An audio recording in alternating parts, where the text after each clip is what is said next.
स्वातीचा phone वाजला. तो तिच्या मुलीचा होता.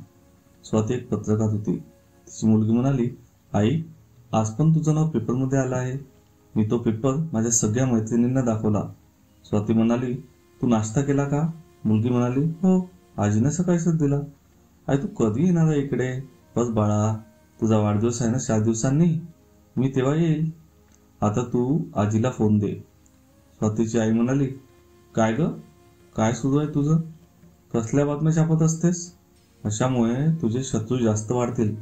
तू पत्रकार आहेस, पण असं काही नको करू की त्याचा तुला त्रास होईल. नाही ग आई, तू उगाच काळजी करते, स्वाती म्हणाली. पुढे आई म्हणाली, तू त्या प्रियासोबत जास्त वेळ घालवत नको जाऊ. तिला जे लिहायचं आहे ते लिहू देत जा. तू तुझ्या अडचणी वाढू नको. ठीक आहे आई.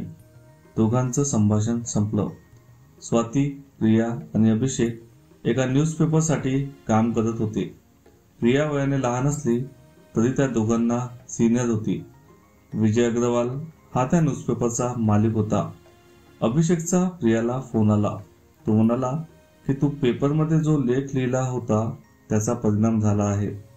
पोलिसांनी अल्ताफला अटक केली आणि सगळ्या मुलांना सोडून दिले. प्रियाला हे ऐकून आनंद झाला. सकाळी दुसऱ्या दिवशी विजयने मीटिंग बोलावली. त्यात विजयने तिघांना पण बोलावले आणि विजयने सांगितले की आजपासून गुन्हेगारी विभाग प्रिया आणि स्वाती बघतील. अभिषेक, तू इलेक्शन बघ. त्यांची मीटिंग संपली. प्रिया हे नेहमी गुन्हेगारांविषयी लिहित असल्यामुळे तिला सारखे धमक्यांचे कॉल येत असायचे. स्वाती आणि प्रिया दोघी पण छान मैत्रीण होत्या. स्वाती तिच्या मुलीच्या वाढदिवशी जाण्यासाठी वाट बघत होती आणि त्यासाठी तिला गिफ्ट पण घ्यायचे होते. तिने गोष्ट प्रियाला सांगितली. प्रियाने सांगितले की आपण ऑफिस झाल्यावर जाऊया.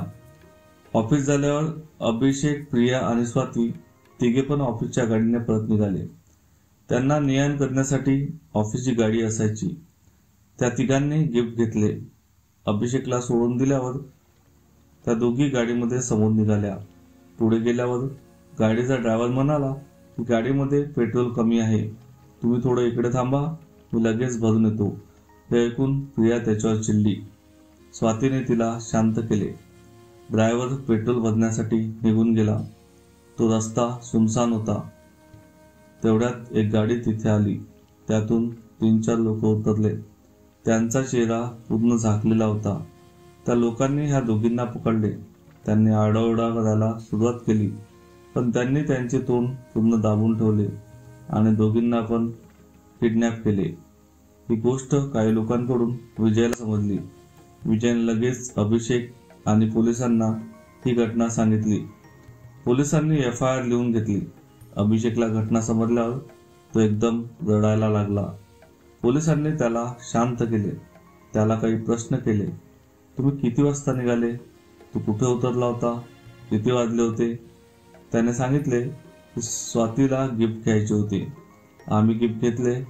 मला त्यांनी माझ्या घरी सोडले आणि त्या निघून गेल्या. पोलिसांनी ड्रायव्हरबद्दल विचारले. त्याची माहिती घेतली. त्याचा फोन बंद होता. त्याचे नाव विष्णू होते. अभिषेकने सांगितले, तो नेहमी दारू पिऊन गाडी चालवायचा. 1 महिन्या अगोदर तो सापडला पण होता. त्याची प्रियावर वाईट नजर होती, पण त्याने माफी मागितली म्हणून त्याला एकदा माफ करण्यात आले. पोलिसांनी ह्याबद्दल विजयला विचारले असता की 1 महिन्यापूर्वी हा ड्रायव्हर प्रियाला बाथरूममधून बघत होता. अभिषेकने त्याला बघताना पकडले होते. तो तेव्हा खूप दारू पिऊन होता. त्याने या घटनेची माफी मागितली म्हणून त्याला पुन्हा कामावर ठेवले. आता चूक झाली असे वाटत आहे. पोलिसांनी विजयला त्याला कामावरून काढायला पाहिजे होते असे सांगितले. पोलिसांनी विष्णूला शोधण्याचा प्रयत्न केला. विष्णूला पोलिसांनी एका बाजूवर पकडले.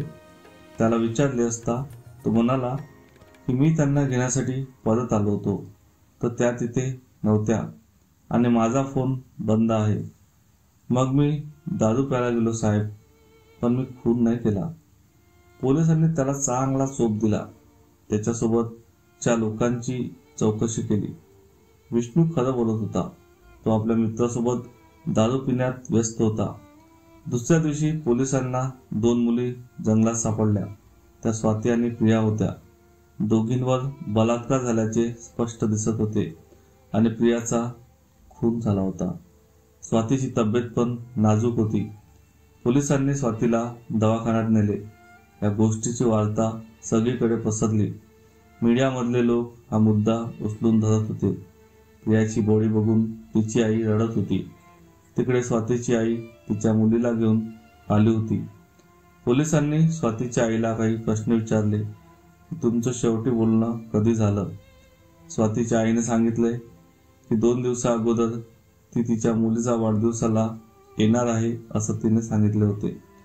स्वातीच्या आईने तिला म्हटले होते की रोहितला पण घेऊन ये सोबत. स्वातीने नकार दिला. रोहित स्वातीचा नवरा होता. त्यांचं नातं नावापुरतंच होतं. पोलिसांनी रोहितबद्दल विचारले तेव्हा आईने सांगितले की स्वातीने रोहितला सोडले. रोहितचं दुसऱ्या स्त्रीसोबत संबंध होते.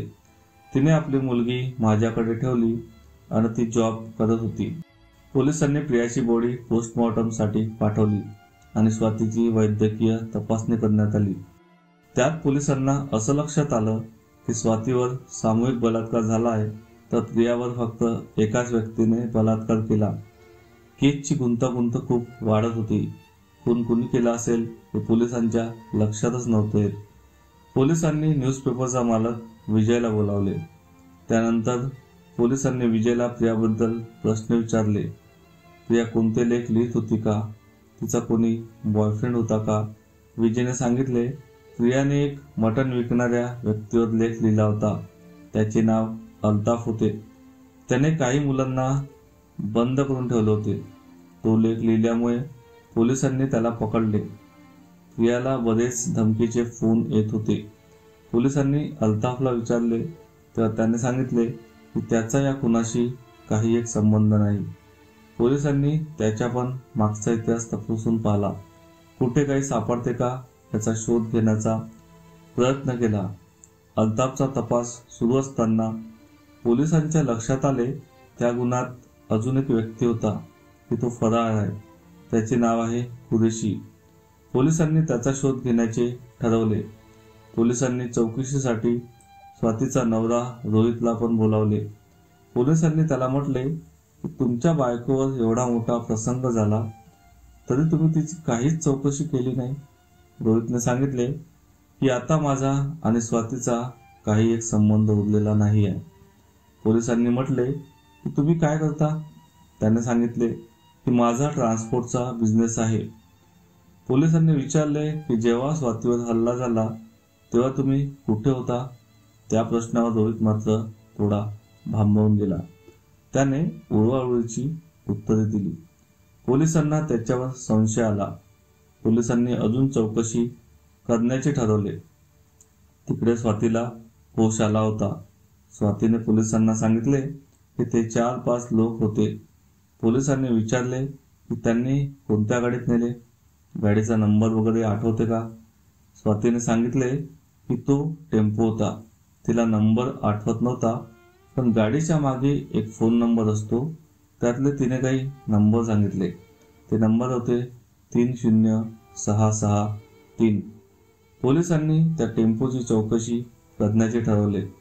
चौकशी केली असता पोलिसांच्या लक्षात आले की तो टेम्पो कुरेशीचा होता. पोलिसांनी आता कुरेशीचा शोध घेण्याचे ठरवले. शोध घेता घेता पोलिसांच्या लक्षात आले की कुरेशी हा कधी कधी रोहितसाठी पण काम करायचा. पोलिसांच्या आता लक्षात आले होते या सगळ्या मागे रोहित आहे, पण त्यांच्याकडे काही पुरावा नव्हता. रोहितने कुरेशीकडून हे काम केले असावे असा त्यांचा अंदाज होता. पोलिसांना त्यांच्या खबऱ्याकडून कुरेशीची माहिती मिळाली. तो एका फार्म हाऊसवर होता. पोलिसांनी त्याला पकडले. कुरेशीने मान्य केले की खून त्याने केला आहे, पण त्याला या कामाची सुपारी दिली होती. सुपारी रोहितने दिली हे पोलिसांना माहीत होते, पण कुरेशी समोर त्यांनी हे दाखवले नाही. कुरेशीला सुपारी देणाऱ्या व्यक्तीचे नाव नव्हते माहीत, पण सुपारीचे काही पैसे बाकी होते आणि तो आज देणार होता. पोलिसांनी रोहितला रंगेहात पकडायचे ठरवले. त्यांनी सापळा रचला. रोहित फार्म हाऊसवर पैसे देण्यासाठी येणार होता. कुरेशीला सांगितले की पोलिसांबद्दल त्याला काहीच सांगायचे नाही. रोहित 7 वाजता येणार होता. पोलीस फार्म हाऊसवर त्याची वाट बघत होते. 7:30च्या सुमारास एक गाडी तिथे आली आणि गाडीतून एक व्यक्ती बॅग घेऊन उतरला. तो व्यक्ती बघून पोलीस अचंबित झाले, कारण तो रोहित नव्हता, तर तो अभिषेक होता. पोलिसांनी अभिषेकला ताब्यात घेतले. अभिषेकने सगळी कहाणी सांगितली की त्याचे प्रियावर एकतर्फी प्रेम होते.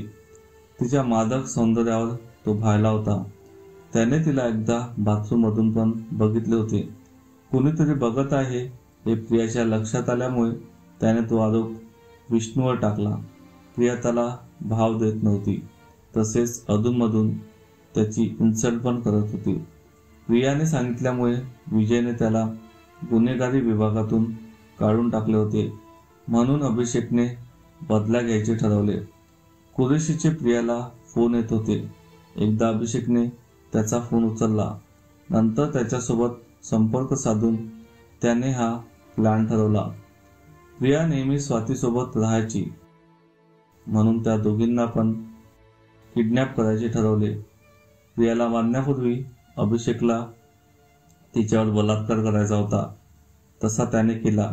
हे बघितल्यामुळे बाकी किडनॅपर लोकांच्या डोक्यात वासना घुसली, म्हणून त्यांनी स्वातीवर बलात्कार केला.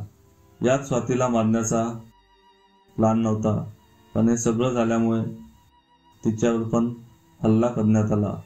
पोलीस अभिषेक, कुरेशी आणि त्यांचे सहकारी या सगळ्यांना पकडले आणि कठोर शिक्षा दिली. मित्रांनो, जर हा व्हिडिओ तुम्हाला आवडला तर शेअर करा आणि चॅनलला प्लीज सबस्क्राईब करा. धन्यवाद.